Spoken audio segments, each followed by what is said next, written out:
Queridos amigos, bienvenidos al repaso de lección de la Escuela Sabática Universitaria. Es un gusto estar con ustedes. Queremos recordarles que puede visitarnos en Facebook como Escuela Sabática Universitaria Montemorelos. En este día, en este momento, vamos a repasar acerca de las ofrendas, la importancia que tiene de dar generosamente, la importancia que tiene hacerlo con el corazón. No solo monetariamente, sino también con nuestro tiempo, con nuestros talentos, con nuestros recursos. Todo en favor de que otros puedan conocer que Cristo viene pronto. Bienvenidos, comenzamos.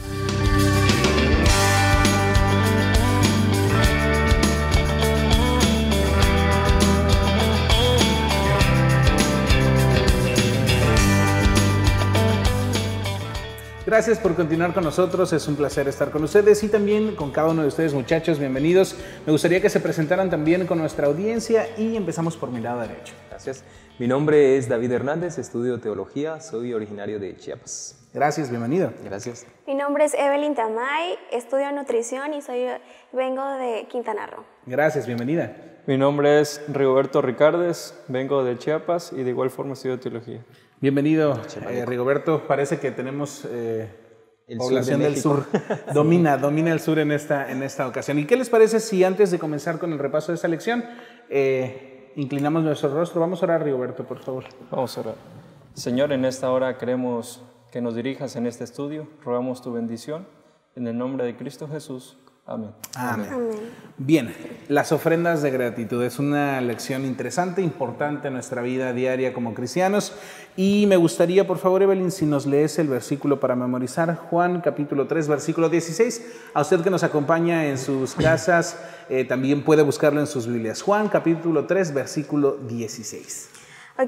De tal manera amó Dios al mundo que ha dado a su Hijo unigénito para que todo aquel que en él cree no se pierda, sino que tenga vida eterna.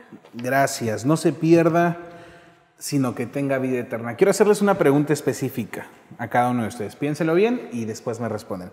¿Cuál es el regalo más grande que te han dado en esta tierra? No aplica la salvación, no aplica tal. En esta tierra, ¿cuál es el regalo más grande que te han dado? Regalo terrenal. Terrenal, vamos a llamarlo así. En mi caso, creo que no sé si el más grande en el sentido de importancia, especial, exactamente. Creo que fue un Nuevo Testamento en griego. Muy bien. Evelyn. Yo creo que... la verdad ¿difícil? No se me viene a la mente. Bueno, vamos con Rigo. Para mí creo que fue unos tenis para jugar que deseaba y los obtuve los recibí de alguna manera especial. Muy bien, muy bien. Creo que para mí también el deporte sería el predominante ahí. Pero es importante entenderlo por lo siguiente. El regalo más grande que Dios nos dio fue a su Hijo. Al menos así lo expresa este versículo. Y si nosotros pudiésemos comparar unos tenis, un Nuevo Testamento, unos guantes para jugar fútbol, creo que no llega, no podríamos ni siquiera hacer una tabla comparativa al respecto. Y quiero hacerles esa pregunta. ¿Cuál es el regalo más grande que tú has encontrado en Cristo? Yo creo, en mi caso, en mi experiencia personal, que tiene que ver con el hecho de que no solamente Dios nos ha salvado, sino que nos ha amado. Y eso nos da la seguridad de que, aunque no somos perfectos, no hacemos las cosas bien porque somos seres humanos, podemos confiar en Dios, podemos confiar en que Él ha hecho todo lo que ha podido y más allá, creo, para salvarnos. Entonces eso nos da seguridad, a mí me da seguridad por lo menos. Muy bien. En mi caso ha sido la paz que me da saber que soy salva todos los días, a pesar de que pues constantemente estoy fallando en las cosas que pues Dios nos pide en su palabra. Muy bien. ¿Sabes qué es interesante? Que cuando uno piensa que es salvo y uno tiene una relación con Dios todos los días, la vida es completamente diferente. Aun cuando hay problemas, hay felicidad, hay una paz que no puedes explicar simplemente por el hecho de pensar de que eres salvo y que alguien murió por ti. Esa es una realidad que tiene que ser puntual en nuestras vidas. Y quiero hacerles otra pregunta. ¿Qué actitud tomamos después de recibir ese regalo? No solo con la persona que nos otorgó ese regalo, sino también con las personas alrededor. ¿Cambió nuestra actitud en relación a lo que recibimos y lo que nosotros damos? Tiene que cambiar. Y no solamente cambia, sino que además eso refleja mucho de la relación que hay con la persona, ¿no? Porque generalmente los regalos que son significativos vienen de personas que nos conocen, que saben que hay ciertas cosas que nos gustan más que otras. Exacto. Y puede ser que sea una necesidad, sabe cuáles son nuestras necesidades, o puede que conozca también cuáles son nuestros gustos, qué es lo que más nos apasiona, ¿no? Por ejemplo, en mi caso, sabe, ¿no? Y de pronto aparecen, pues uno dice, bueno, de alguna manera sabe, ¿no? Entonces, cuando pensamos en la salvación como el regalo que Dios nos ha dado, nos demuestra varias cosas, me parece a mí. Una tiene que ver con que Él sabe que la necesidad más grande que tenemos como seres humanos es la de la seguridad de salvación. La otra es el hecho de que nos demuestra, como dice el versículo, que de tal manera, de una forma tan extraordinaria, la palabra que se utiliza aquí es como un superlativo, algo grande, algo que no podemos medir completamente. De tal manera amó Dios al mundo, o me amó Dios, que decidió enviar a su Hijo único para que yo pudiera ser salvo. Entonces, este regalo me demuestra muchas cosas, me da muchas facetas de lo que significa Dios. Esa es una verdad que está presente, ¿no? Aunque por otro lado yo creo que también el comprender esto nos lleva a las acciones, conectando con la lección, el hecho de regalar algo a una persona. Y no el simple hecho de asuntos materiales, sino proveerles esa felicidad que nos otorga a nosotros, compartirlo con aquellos que no lo tienen. Sí, y quiero que seamos un poquito más puntuales. Mateo capítulo 6, versículos 19 al 21, si podemos movernos un poquito ahí en nuestras Biblias. A usted que también se encuentra de aquel lado de la pantalla, si puede buscarlo. Mateo capítulo 6, versículo 19 al 21. David, ¿me ayudas a leerlo, por favor? ¿De acuerdo? No hagáis tesoros en la tierra donde la polilla y el orín corrompen, y donde los ladrones minan y hurtan, sino haceos tesoros en el cielo, donde ni la polilla ni el orín corrompen, y donde ladrones no minan ni hurtan. Hasta el 21, ¿verdad? Sí. Porque donde esté vuestro tesoro, allí estará también vuestro corazón. ¿Cuál es nuestra posición más preciada? ¿Qué es lo que más tenemos en esta tierra que podemos decir, es esto y sin esto no tengo o no soy? Yo creo que al menos de mi parte, pensando aquí terrenalmente, yo creo que sería la familia. Sí. A veces cuando estás fuera de casa por un largo tiempo que no tienes el contacto con ellos, hay como una necesidad de estar cerca de ellos, aun cuando ahorita tenemos las bendiciones de la tecnología, ¿no? Sí. No suplen el contacto directo con las personas. Ahora, cuando pensamos en lo que Dios nos ofrece en el cielo, sabemos que Él nos regala la salvación, sabemos de que nos ama, pero como que va a llegar un momento en que el ser humano va a tener la necesidad completa de estar viviendo con el Señor eternamente. Y es importante porque estos versículos que acabas de leer, David, dicen no hagáis tesoros en la tierra porque ahí hay ciertas cosas que pueden echar a perder eso, sin en cambio haz tesoros en el cielo. Y es todo lo contrario, son características muy contrarias. Jesús hace un contraste aquí, ¿no? Dice, no hagan tesoros en la tierra, ¿por qué? Dice, ahí está la polilla, está el orín, corrompen, es decir, no son duraderos, no van a durar, van a terminar, ¿no? Sino hagan tesoros en el cielo, dice, donde ni la polilla, ni el orín, ni el óxido, ni los ladrones. Hay un contraste entre la temporalidad de la tierra, de las cosas terrenales, y una pues eternidad, ¿no? De las cosas celestiales. En otras palabras, los bienes materiales tienen su necesidad, tienen su importancia, su grado de importancia, pero cuando los medimos, digamos, con las bendiciones espirituales, con el asunto de hacer tesoros en el cielo, de colocar nuestra perspectiva más allá en las cosas trascendentales que trascienden nuestra vida y no solamente las que están aquí, entonces nos damos cuenta que no hay punto de comparación. Hay cosas que nos gustan aquí en la tierra, un buen auto, una buena casa, diferentes cosas, ¿no? Pero al final de la vida, cuando ya terminamos nuestra existencia en la tierra, nos damos cuenta que todas esas cosas no tienen tanta importancia como otras, ¿no? Que van a trascender, como el hecho de haber ayudado a otras personas, como el hecho, como dice Rigo, ¿no? De tener una familia a quien tú amaste entrañablemente, como el hecho de tener hijos y dejar hijos que están bien formados y que son una bendición para las personas. Ese tipo de no sé si llamarles cosas, pero de asuntos, son más trascendentales. Sí. Evelyn, de alguna forma como cristianos podemos caer en en esa problemática de fijar nuestros ojos en los tesoros terrenales y no en los celestiales, a pesar de conocer el sacrificio que Dios hizo por nosotros?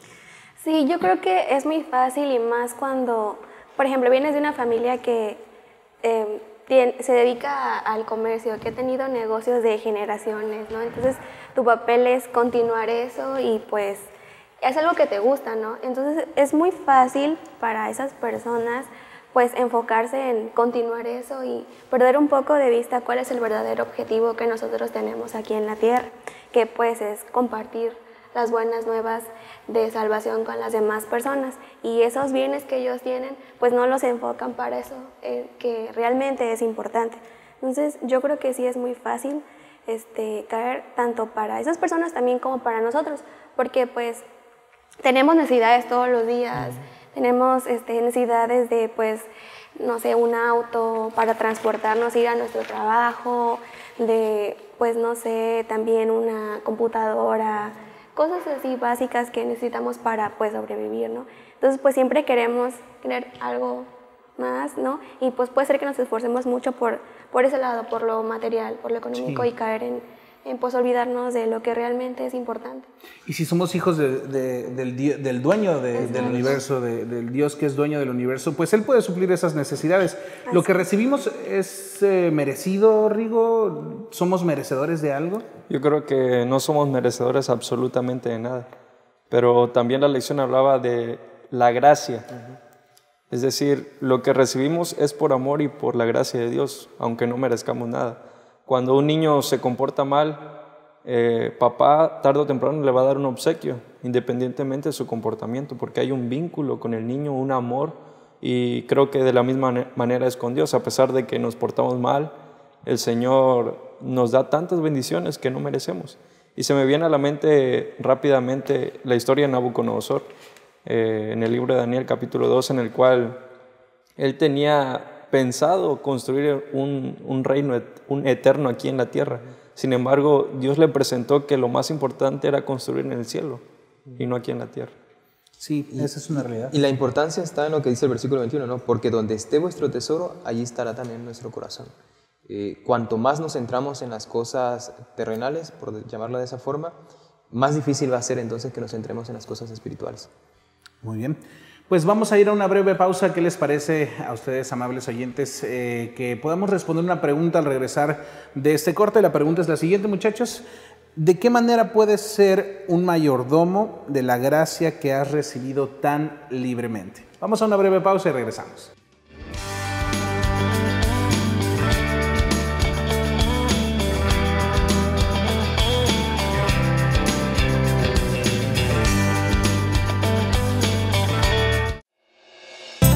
Sabemos que lo que más te importa es el bienestar de tu familia. Por esto, hemos reunido diferentes expertos en medicina familiar, psicología, nutrición y actividad física. En cada capítulo nos resolverán dudas y nos darán recomendaciones para tener un estilo de vida saludable. Porque la felicidad y la salud de la familia no se improvisan. Aprende con nosotros en Saber Vivir.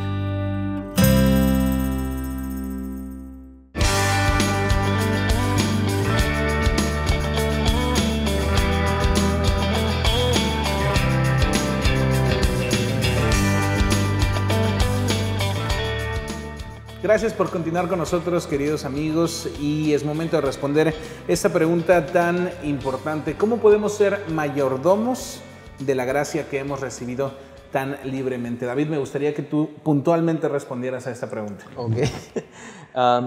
Yo creo que cuando nosotros entendemos de que no merecemos, de que Dios nos ha dado prácticamente todo el cielo en un don a través de Jesucristo, entonces de alguna manera nuestra forma de responder, de alguna manera se genera en nuestro corazón, digamos, en nuestra vida, el poder ayudar a los demás, el administrar, como dice Pedro, ¿no?, los dones que Dios nos ha dado, las habilidades que Dios nos ha dado, y no solamente los dones, también el tiempo, nuestras mismas habilidades físicas como intelectuales. Es decir, reconocemos que no solamente es Jesucristo, sino que, como dice Pablo, junto con Jesucristo vienen muchas otras más bendiciones, y entonces las damos libremente.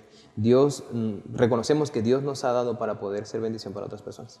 ¿Y cuál es esa parte importante que cumple el regalo de Dios que es Cristo Jesús en nuestras vidas. Es a través de Él de quien recibimos la gracia, ¿no? Definitivamente, o sea, Jesús es la expresión máxima del amor de Dios. Es decir, cuando nosotros vemos a Jesús y vemos lo que Él hizo, como dice Pablo ahí en Corintios, ¿no? Que vemos de que por su pobreza nosotros fuimos enriquecidos, que Él se hizo pobre para poder acercarse a nosotros, que Él dejó absolutamente todo. Tanto es así que los ángeles mismos, dice la Biblia, no quisieran ver lo que nosotros vemos, o quisieran más bien experimentar lo que nosotros estamos experimentando. Los seres humanos, aunque somos pecadores y, si se pudiera decir, viles, somos privilegiados también en el sentido de que hemos experimentado el amor profundo de Dios hacia nosotros de una manera diferente como no lo han expresado, no lo han experimentado otros seres, ¿no? Porque Dios nos ha dado a nosotros su Hijo, sí, y junto con su Hijo nos ha dado el Espíritu Santo, que nos capacita, y junto con el Espíritu Santo nos ha dado dones, que son los que nosotros administramos, por así decirlo, parte de la gracia que Dios nos da para otras personas. Las habilidades que yo tengo, los recursos económicos que yo recibo, el tiempo que Dios me da, digamos así, son recursos que yo puedo utilizar para la bendición de otras personas. Muy bien. Chicos, si el mejor regalo que podemos tener nosotros es la gracia inmerecida, ¿cuál podría ser el mejor regalo que nosotros podríamos darle a Dios? Porque si alguien me da un obsequio, yo me siento pues con esa intención de devolver el gesto, ¿no? ¿Cuál podría ser el mejor regalo? Bueno, pues el mejor regalo que le podemos dar a nuestro corazón agradecido. Yo creo que...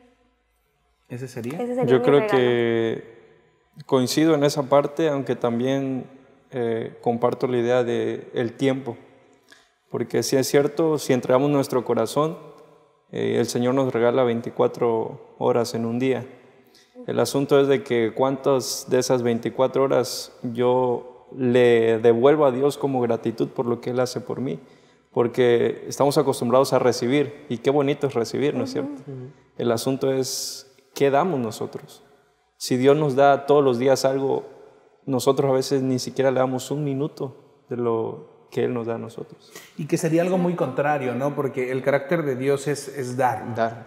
Y no podríamos llamarnos cristianos sin dar. Si no damos. Porque pues tenemos un Dios amoroso que pues mandó a su Hijo. ¿Quién da a su Hijo para que venga a morir por alguien que ni siquiera le conocía, alguien que posiblemente no le iba a amar, verdad?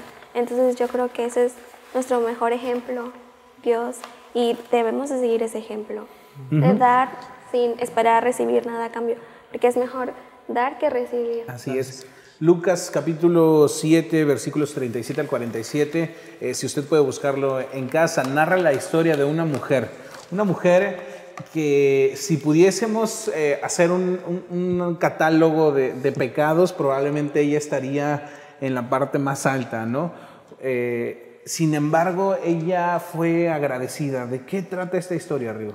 Esta historia se trata de que ella le dio un perfume a Dios, con el cual quería lavar los pies. Sin embargo, la gente empezó a criticar lo que ella estaba haciendo, la acción que ella estaba haciendo. Sin embargo, es interesante que dice la lección que el perfume era la posesión más valiosa que ella poseía. Sí. Y fue su manera de demostrar la gratitud a Jesús. A veces creemos que solamente las personas ricas pueden dar buenos regalos. Sin embargo, a veces los mejores regalos es de aquella persona que da todo lo que tiene, lo único que tiene. Porque para Dios eso es lo más importante, no importa cuánta posesión tengas, sino que te despojes de eso que tú tienes. Y esta mujer dio lo único, dice la Biblia, lo único que tenía. Y el dar lo único, allí entra el dilema, yo creo. Viene nuestra complicación. Y es que María de Magdala o de Betania, como todas las mujeres en esa región, no tenían muchas entradas económicas. Es decir, no es que fuera una mujer muy rica. La única forma de que una mujer tuviera tanto dinero eran dos cosas. Una era que tuviera una mala vida, por decirlo de alguna forma, y la otra era que fuera esposa de alguien rico, ¿no? Pero María de Magdala, de alguna forma logró reunir tanto dinero que se gasta, se dice, no, el salario, así lo contó Judas, de un jornalero, de un hombre, de alguien que ha trabajado durante todo un año, y le da eso a Jesús. Ahora, esa expresión de gratitud no fue entendida por las personas que estaban a su alrededor, porque las personas que estaban allí en la fiesta donde entró María no tenían la misma experiencia que tenía María. en el sentido de que Jesús la había libertado de los demonios, en el sentido de que Jesús había resucitado a su hermano, en el sentido de que Jesús había estado con ella durante mucho tiempo y le había dado un lugar especial que pocas veces se veía, ¿no? El hecho de que ella se pudiera sentar a los pies de Jesús como un discípulo, digamos así. Es decir, toda esa relación que tenía María con Jesús hicieron que ella desbordara en esa expresión de gratitud. Simón, por supuesto que no lo entendía, Judas no lo entendía tampoco, porque no tenían esa misma experiencia como la tuvo María. Por eso Jesús le cuenta esa parábola a Simón. Mira, hay dos deudores, ¿no? A uno debía muchísimo, el otro debe poco, pero a ambos les perdonó. ¿Quién crees que ama más? Sí. Pues aquel que siente que tenía una deuda enorme, que no podía pagarla, que no sabía cómo, pero sin embargo su Señor se la perdonó.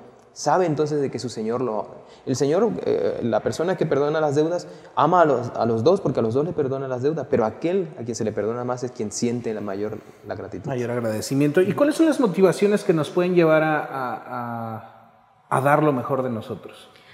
Yo creo que cuando nosotros vemos qué tan bueno ha sido Dios con nosotros, nos ponemos a hacer memoria de, bueno, Dios me ha dado una familia, me ha dado la oportunidad de estar aquí estudiando, de tener salud. Para nosotros es bien, digamos, ya no lo tomamos como algo tan importante, o sea, el despertar, sí es importante, pero no como que un milagro. No vemos que realmente despertar, estar vivos, poder respirar, poder comer, poder pensar, la verdad son milagros de Dios, porque pues muchas personas no lo pueden hacer y luchan, hay tratamientos para que estas personas puedan pues poder hacer esto, ¿no?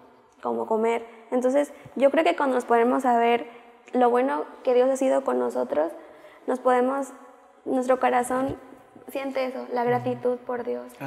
Lo principal es de que pues cuando nosotros recordamos de que no merecemos la gracia y de que pues somos salvos a pesar de eso, que Dios nos ama y no tenemos que hacer nada para que Dios nos ame más o que nos ame menos. Dios nos va a amar con la misma potencia siempre.